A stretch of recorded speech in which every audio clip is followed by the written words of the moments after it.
Here comes the era of postmodern or postmodernity. But in this paradigm, in this worldview, people no longer have any single, universal truth. Every point of view has a right to exist, as in this piece of art. Believe anything. Believe in God, believe in man, believe in a flying macaroni monster. The choice is yours, and there are as many genders as you want. In pre-modern, your body belongs to God, clan, or community. In modern, to the state.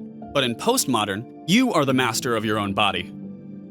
Your body, your business, as they say. You can do abortions, have your body tattooed, implant a card into your palm, and anything else. You can do anything. What about art? Postmodern art does not create great new meanings, but instead deconstructs, that is, breaking down existing ones. Pop art deconstructs consumer society. Sots art, the Soviet ideology, and films like The Matrix deconstruct the reality in which we live. But the quintessential postmodern art is, of course, the memes, which will be discussed in the upcoming videos. They are ironic and cynical, breaking norms, blending ready-made images, and joking even at the very format of memes. So, in the pre-modern, the world is a temple of God, that is, a space where people were provided with perfect conditions: water to drink, animals to eat, and air to breathe. From up there came the rules of how to use everything, in the form of the Bible and other sacred texts. In modern, things are different. The world is a large and complex mechanism where some gears actuate others, like in the Rube Goldberg machine, where objects fall, blow, roll, collide, and thus actuate the machine that produces the result.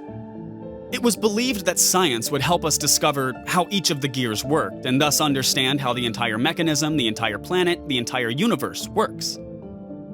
All you have to do is push a certain point, and that's it, and move the planet. Press here, twist here, and you'll be fine. In the USSR, they wanted to standardize human life with the help of science. Roughly speaking, he needs a toothbrush here, a few square feet in the kitchen, there's a window, and a factory to work. That's it. This is the man of the future, and his every move is predetermined. The reality is more complicated. It's impossible to fully predict a life from birth to death. We are constantly changing. It's impossible to mark all our actions on paper, put a stamp on it, and go to work. No. Even the precise science of physics can't calculate all the processes to the end. It seemed that mathematics would calculate everything, but no, it still didn't. In the quantum world happen absolutely random processes that can't be predicted in advance. Moreover, the observation itself changes the result. When we look at the particles, they behave one way, and when we don't look, behave differently. In the social sciences, it works as well. Apparently, Marx didn't discover the truth, but constructed it. He constructed a utopia that millions of people rushed to build. And this was modern.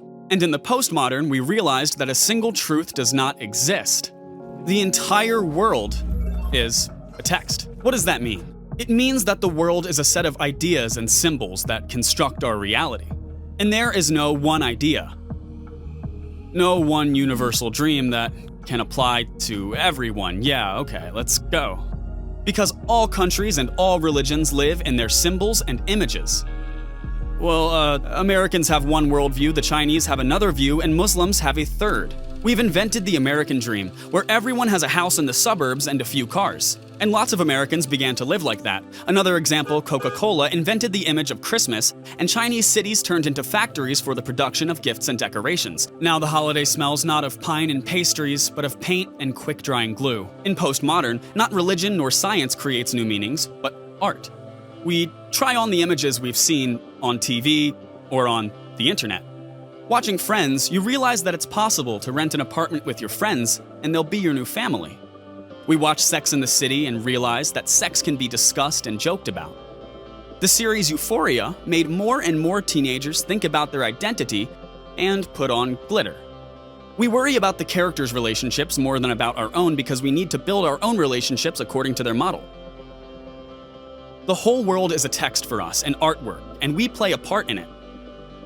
Notice what's happening now. Harry Potter actually replaced the Bible for many people.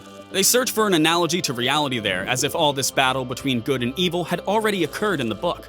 Some people give a lecture on the nature of power in The Lord of the Rings, where the main character is the weak Frodo, and the feat is not about showing yourself in battle, but about not despairing when the darkness strengthens. And here's the most popular example. We're sure that everything that's happening now has already happened in The Simpsons and South Park. Or as we say in our office, everything will be shown on this channel. Indeed, we feel like we will cover all of the topics, so don't forget to subscribe. So, postmodern is a period of doubt. Constant doubt. Every time we ask ourselves, how did I get here? Where do I go? Who am I? Am I more of a Monica or Rachel? Choleric, phlegmatic, Flora or Techna from the Winx? Is my life a comedy or a tragedy? The pre-modern peasant couldn't even think about it. Because his role was predetermined from birth, he never reflected. The role of man in modern was determined by society and the state. And now in the postmodern, we all keep asking ourselves these questions. Who am I? And what is the meaning of life? But we will never find the answer. Because one single truth doesn't exist for us. It's just gone. So before we move on to the most interesting part, the present time, the meta-modern, let's summarize. In the postmodern, the world is a text. Truth doesn't exist at all. Information is transmitted at the speed of light. Art is totally deconstructed. Society is informational due to the internet. Life has no meaning at all. Chaos, games, and randomness are everywhere. You have to constantly doubt everything and ask yourself, am I bullshit right now? Therefore, nothing is true, everything is permitted. Seems to be so. Well, in postmodernity, you are your own king, god, hero. You are free and life is aimless. And therefore, meaningless? This way we might reach the point of denying everything, all values and rules. People now sneer at God, at terrorism, at disability, at children, at the elderly, at death. It's like living in a Fight Club world. It's only after we've lost everything that we're free to do anything. Then what is the point of living? Interesting question. This is the crisis of postmodern. People are missing something reasonable, something good, something eternal. Like a purpose in life, or a cheap and tasty ice cream that's from our childhood. Or like an old ideology which once died, but now they're trying to revive it, dig it out of the grave. People lack some kind of value in life. If we have different definitions of what's good and what's bad, then how do we find a universal value? Something that is truly important to everyone. The American philosopher Rorty formulated this value as follows: an intolerance for cruelty. Yeah, we may see the world differently and aspire to a different future, but if a being is capable of feeling pain, we must not inflict it. And that's the only universal value. Therefore, all the world is not an accident or chaos, but there is something good and eternal. Yes, that's where metamodernism begins. Some people think that, some people consider that it goes back to the 90s. But in fact, it's the same postmodernism, which is just a little bit retrograde to the modern.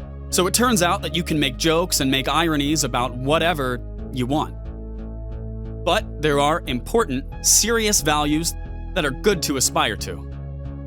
Metamodern can be explained in two words: new sincerity.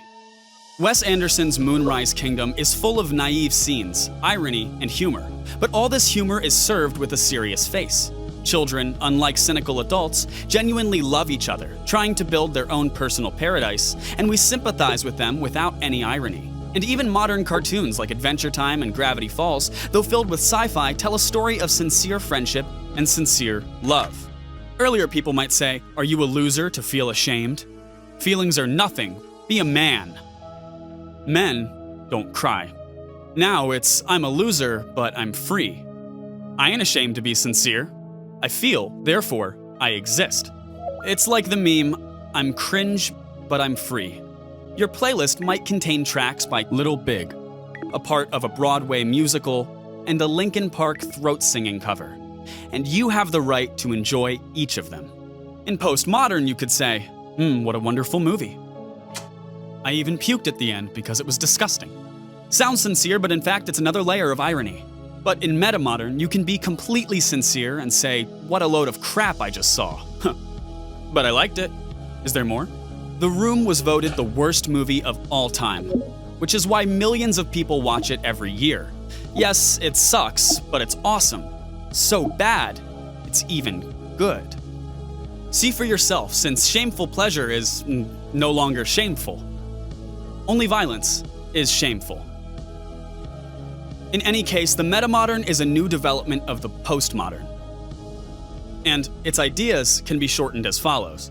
Yes, you can deny everything absolutely, but friendship, love, and development are good. It's fine in the metamodern. But violence is totally unacceptable. It's not okay.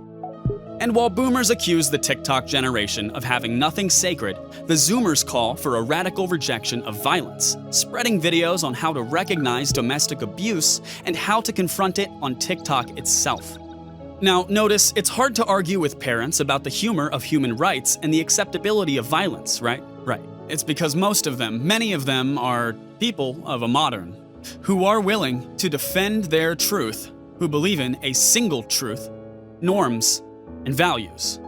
They are ready to use violence to preserve them. Just tell them, okay, boomer. And remember, neither paradigm or era is better than the other. They just flow smoothly into each other. Pre-modern to modern, modern to postmodern, and postmodern again a little bit to modern, thus resulting in the metamodern. Different worldviews were changing, sprouting into each other.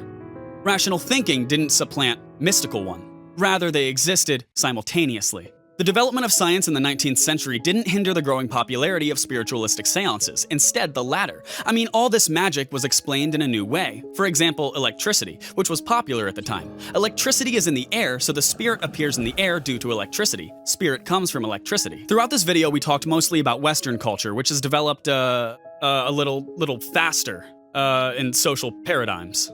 But all three of these paradigms exist simultaneously alongside each other. In some places, there's still the pre-modern, far to the east or down in South America. Nowadays, people in Afghanistan offer to roll back to the religious pre-modern, build a society on the basis of Sharia norms, and revive, say, the Middle Ages. It's forbidden to play, sing, listen to music, and fly kites in the country. It happens in 2023. At the same time, we're surrounded by people of modern, convinced that they've figured out how to live. They're trying to bring back ideology, believing in a great idea, and technology that will lead all of humanity to bliss. Politicians constantly refer to the values of modern and promise to make the country great again, although many citizens no longer need that. They live in the postmodern and want freedom, not ideology. What is the meaning of your life? Decide for yourself. Just make sure you don't destroy the planet in search of the answer. And as always, pump your brains.